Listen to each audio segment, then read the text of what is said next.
Hello and welcome to Two Trees Gaming. If you've been following along, you'll know that I've made it to the EVIL army lists in the Armies of Middle-earth book. This is my first time looking at pretty much all of these. I've seen a few on Warhammer Community and I've seen a few little spoilers, but nothing in great detail. And I'm just very excited to see what's coming up. We're going to have Sharkey's Rogues, there's going to be Easterlings, there's obviously a lot of Angmar stuff. And then we've got the Serpent Horde, and I'm sure a few other things I'm forgetting. So without further ado, let's get cracking. Oh, and the first one is Army of the Great Eye. This is the one where myself and Aaron in our prediction video pitched a Ring Wraith-led faction. I don't think it's going to be that, but let's see what it is. It looks to be all of Mordor at the time of the War of the Ring. So the Witch King, Ring Wraiths, Gothmog, Mouth of Sauron, Guritz, Gothmog's Enforcers, Shagrat, Gorbag, Captains of Morannons, Orcs, Mordor Troll Chief, Taskmasters, Uruk Captains, as in Mordor Uruk Captains, Black Númenórean Marshals, Shelob, Orc Drummers, Morannon Orcs, Mordor Orcs, Wag Riders, Mordor Uruks, Mordor Trolls, Catapults, Siege Bows, Black Númenóreans, and Black Númenórean Knights. That's a lot of models to choose from, and I guess that's where the strength of the army is. It must always contain a Ring Wraith as the army general. So I guess that's to stop you maybe taking like a Troll Chief as your leader. They want to keep that as the Black Gate. Gothmog obviously leads his thing. I'm not sure though, but you've got to have a Ring Wraith. Fair enough. And the special rules, there's only one. Let me just give it a quick read. So it's got a really cool themey, not too powerful special rule. You place a Great Eye marker, so like the Eye of Sauron watching over the battlefield. You put it in your deployment zone, and then on your turn you roll a dice, and on a 2+, you get to move it 6 inches. Enemy models within 3 inches of it get -1 to courage and intelligence checks. And if you roll a 1 on the when you're meant to roll a 2+ to move it, the enemy gets to move it 12 inches. In addition to that, if it ends within 3 inches of a ring bearer, roll a dice. On a 3+, they succumb to Sauron and are immediately removed as a casualty. I mean, it's thematic, it's cool, it's not super powerful, but I'm a big fan. Sharkey's Rogues next, and this is an army that I don't anticipate a lot of people using, but we're definitely going to get it on the channel at some point. We've got Sharkey and Worm, Sid Briarthorn, Rowan Thistlewood, Bill Fernie, Lotho, Ted Sandyman, Ruffians, and then Hobbit Militia, which can obviously be led by the 2 Hobbits. And you can have Ruffians without a leader as a warband. I guess that's because they've only got named heroes, and if you're playing at a certain points value, you wouldn't actually be able to finish the army off. I'm hoping there's some common sense with this and we're allowed to use Hillmen as Ruffians. Now that we've got the new plastic Hillmen, that would make this army actually usable. Right, let's see what bonuses we've got. Sharkey's Standfast covers the entire battlefield. You get +1 courage when the army's not broken. Within 6 inches of Sharkey, Ruffians can use his courage instead of their own. Sharkey gets Hatred Hobbit, and Ruffians get +1 to hit when making shooting attacks with a whip. For me, I love Sharkey's Rogues. It's a little underwhelming. But again, it is for narrative play, and that's completely fine. If I'm analysing it competitively, it's probably lacking a lot. What you're going to have is a lot of numbers and not much else. I'm pretty sure Sharkey's already got Hatred Hobbit as well. I'm sure I said that a minute ago. And yeah, Sharkey already has Hatred Hobbit. But that's fine. Right, let's move on to Moria. And this is a list that will definitely see some action. And I've got to say, I'm not normally a Moria player, but just looking at the picture with the Watcher and the Cave Drake, I'm like, this is tempting. Maybe this should be my new project. Okay, we've got Durbers, the Dragon with all its upgrades. Druzag, Moria Goblin Captains, Moria Shamans, Cave Drakes, the Watcher in the Water, Goblin Warriors, Prowlers, the Goblin Drum, Cave Trolls, Bat Swarms, Mirkwood Hunting Spiders, and Fell Wags. It does say though that beast models may only be included in Druzag's warband, So that's going to be the Felwag, the Spider, and the Batswarm. You're going to have to take Druzag to be able to include those. Cave Drake is also a beast, but it's a minor hero, so it can't go in somebody's warband. I'm assuming they mean beast warrior models may only be included in Druzag's warband. Friendly Moria Goblin models engaged in combat with an enemy that would be considered trapped get +1 to their fight value. Going from 2 to 3 isn't what it used to be though, but 3 to 4 is good if you've got a Goblin Prowler. That's pretty good. Friendly Moria Goblins gain the Mountain Dweller special rule. I thought they already had that, but they don't. They've got Cave Dweller. And once per game, Durbers can give +2 inches movement to all Goblin models on the battlefield. And Goblin models within 6 inches of him automatically pass Courage checks they're required to take when charging a terror-causing model. Little incentive, extra incentive to take Durbers there, which I like. And I'm just realising now the Balrog isn't in this list. So if you want the Balrog, you're in the depths of Moria list. This is going to be Durbers, maybe a dragon, or Druzag leading the warriors. But pretty safe in terms of special rules, but really good mix of models, and I like their new updated rules. So I am excited to try this one out and see it on the battlefield. Dragons of the North is next, and I did see this one as a spoiler or on Warhammer Community. I can't remember where it was, but it's really cool. So it's just dragons and cave drakes. There was obviously a bit of speculation. Would it include war drakes? Would it include Smaug? I'm glad they've gone the route they've gone. You've got to build your dragons in different ways. You can't have 2 identical dragons. And the leader dragon can have 3 upgrades instead of 2, which is crazy. And then you've got this Dragon's Horde special rule. Each time that a friendly model, so a dragon or a drake, makes a kill, roll a dice. On a 6, they've located some gold. And if they got 1 gold, they can re-roll a single to wound roll when making strikes. 2 to 3 gold, they can re-roll a d6 and a dual roll. 4 to 5 gold, they're fearless. And 6+ gold, they get a victory point. That's really cool. And they're cumulative, so they all stack up. So you can be re-rolling a wound roll and a dual roll and get fearless and have a victory point. And I guess that's per dragon and per drake. It doesn't say it's like per team. So if you've got 3 dragons, you could get 3 victory points if they all get enough kills, depending on what they're fighting against. But really, really like the look of the dragons. I'd be worried to use them with them having the survival instinct rule. But I think that balances them out nicely. Really like this.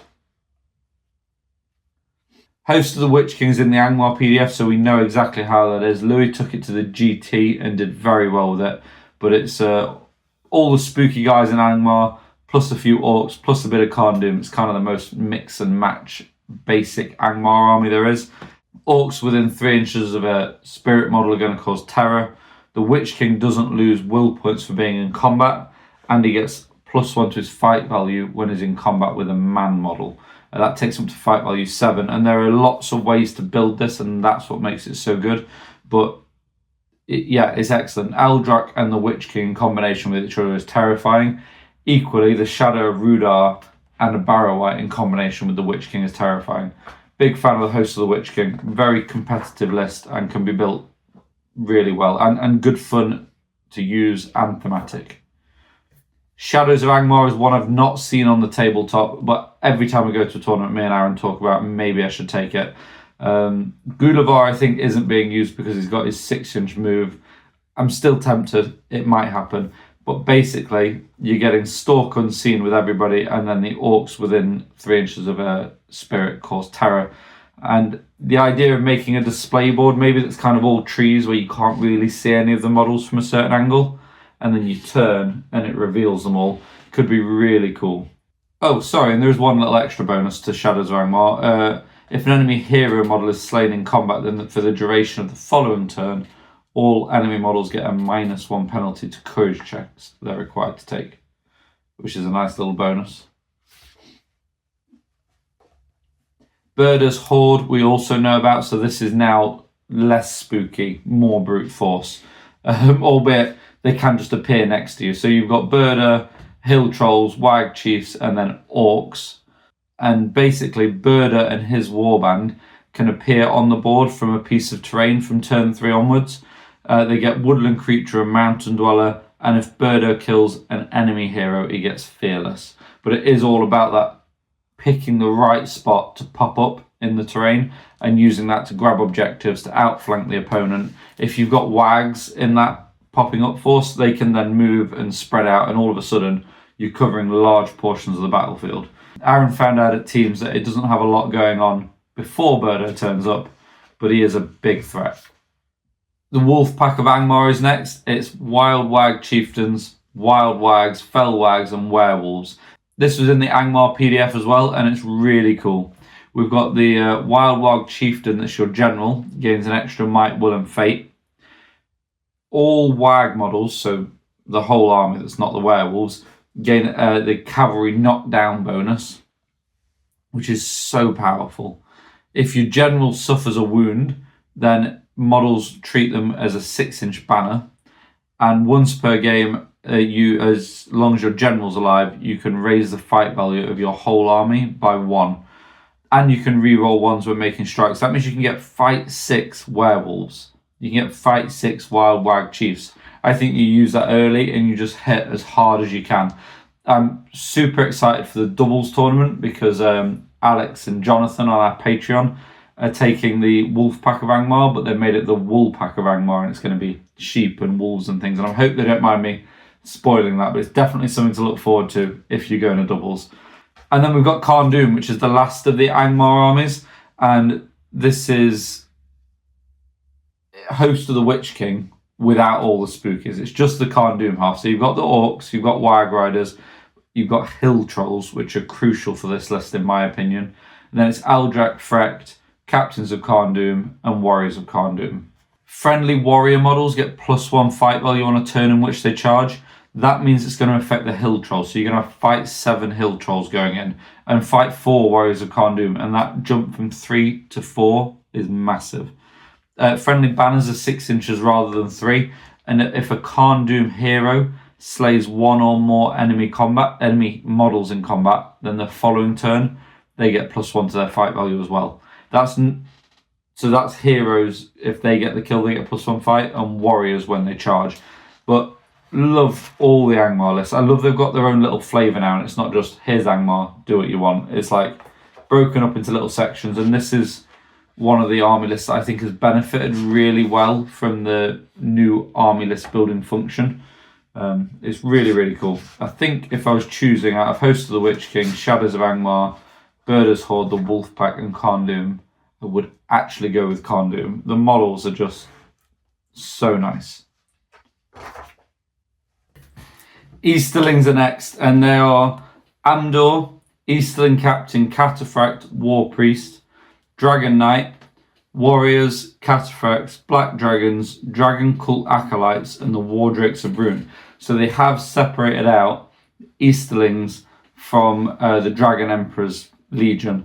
There's no Rutabi, no Borgir, no Dragon Emperor. There was always the chance that this was just going to have everything, and then the Dragon Emperor's Legion would be more specific. But it's very much Amdor or the Dragon Emperor. And Amdor, of course, is an absolute beast, and you've got to take him. He's always the general, but you're going to want to take him anyway.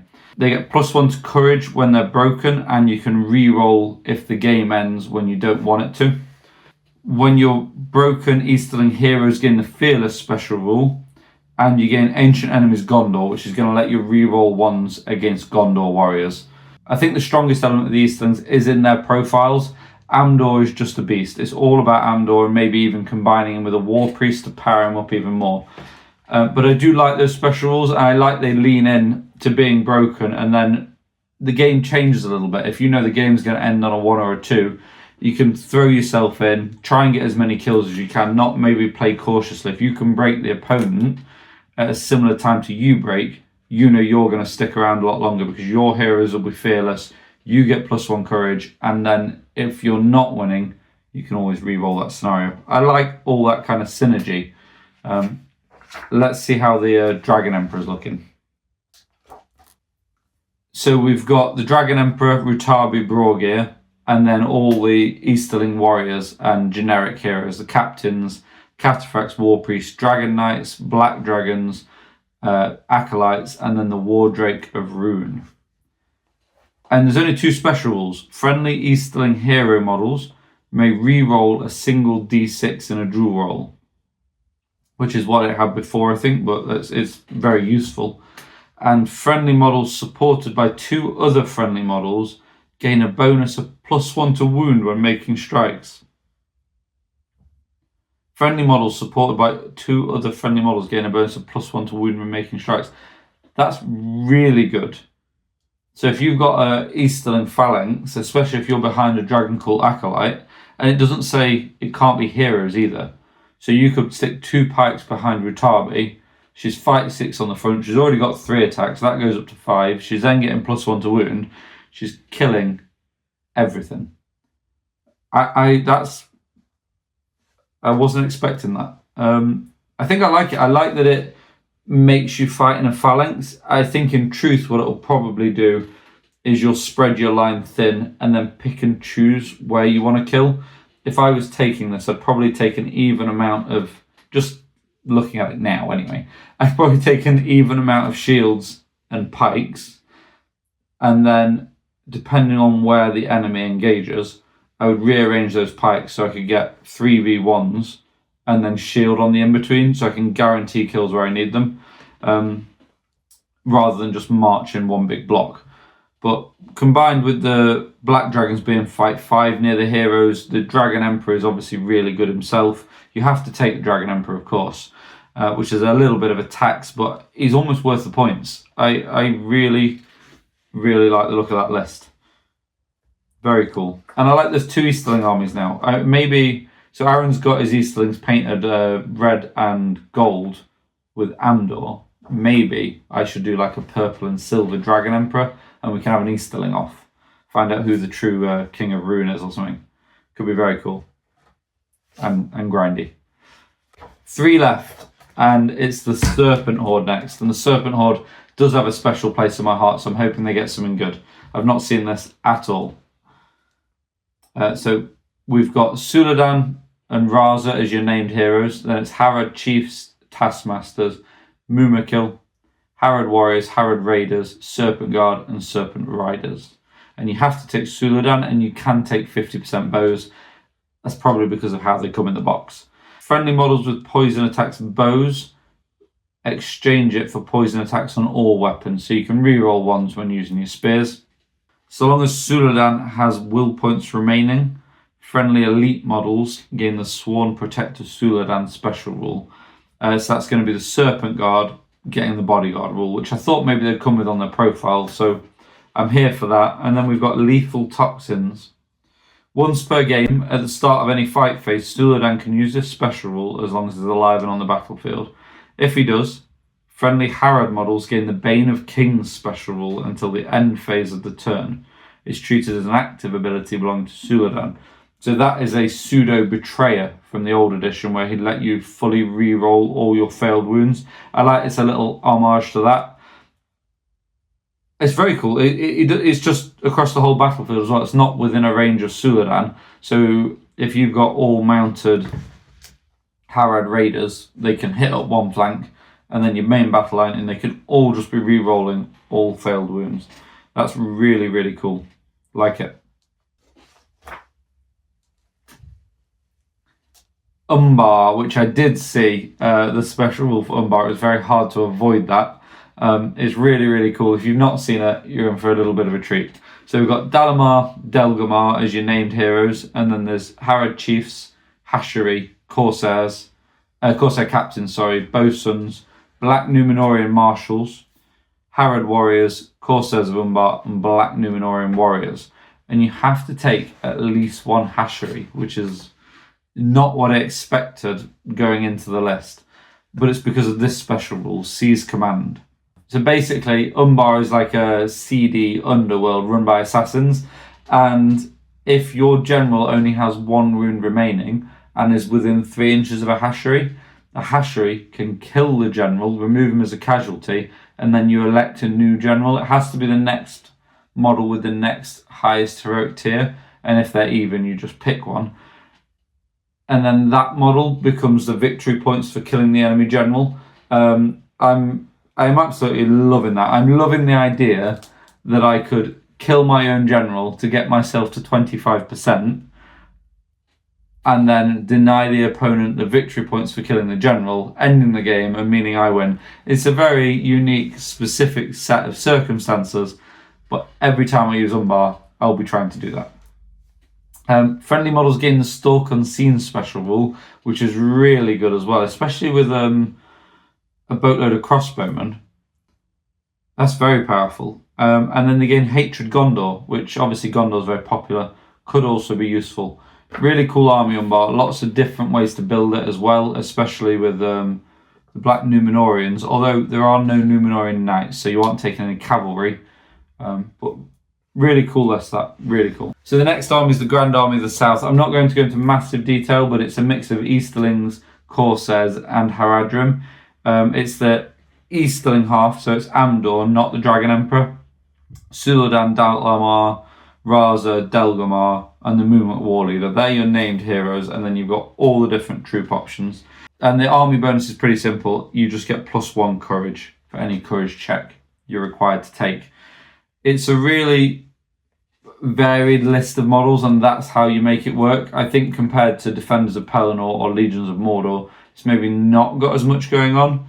And that is the end of the book. Oh, apart from seeing what models fit into other army lists. I'll quickly glance over that, and any that jump out at me that are going to dramatically change the army list, I'll shout out to you. Crucially, the Shire can now take Hobbit militia and archers and sheriffs, so that becomes a viable army. Tom Bombadil is only in Road to Rivendell. I thought maybe he would also be in the Shire, but is not. Prince Imrahil is in Men of the West, which we expected, but with Aragorn's buff, he can go up to fight value 8 in that list, which is crazy. Glorfindel's in Lindon and Rivendell now, which is great, so he's got 3 lists he can choose from. Although he's not in Road to Rivendell, I'm not understanding that. Hopefully that'll be FAQ'd or something. I know they're leaning more book, more film, but you'd think you'd give the option for either. The Halls of Thranduil get Wood Elf Sentinels, and Wood Elf Sentinels are an excellent model, and Halls of Thranduil is already a very good list. That's going to make that list even better. The Isengard Orc Shaman does go into the Wolves of Isengard, which makes that list so much more viable. And the Isengard Troll is Army of the White Hand, Muster of Isengard, and Assault on Helm's Deep. So hopefully we'll see an Isengard Troll every now and again. And that is the end of the book. Really enjoyed all the artwork. Really enjoyed going through that. Hopefully you've enjoyed going through it with me and you've got a bit of painting done. We'll go through the legacies as well, but I'm going to do that probably in conversation with Aaron at a later date. There's quite a lot to go through there. But very excited to do that. We'll go through the match play guide as well, also maybe in conversation. We've got our doubles review coming up. There's a couple of battle reports, including a Patreon exclusive narrative battle report. And then the Amon Hen board is now finished, so we'll have a board build coming up soon. We've got our doubles discussion. There's lots going on in the world of Two Trees, and if you're a Patreon as well, hopefully we'll see you at our little Patreon tournament we've got the night before doubles on the 11th of July. Thank you so much for watching. We'll see you again soon.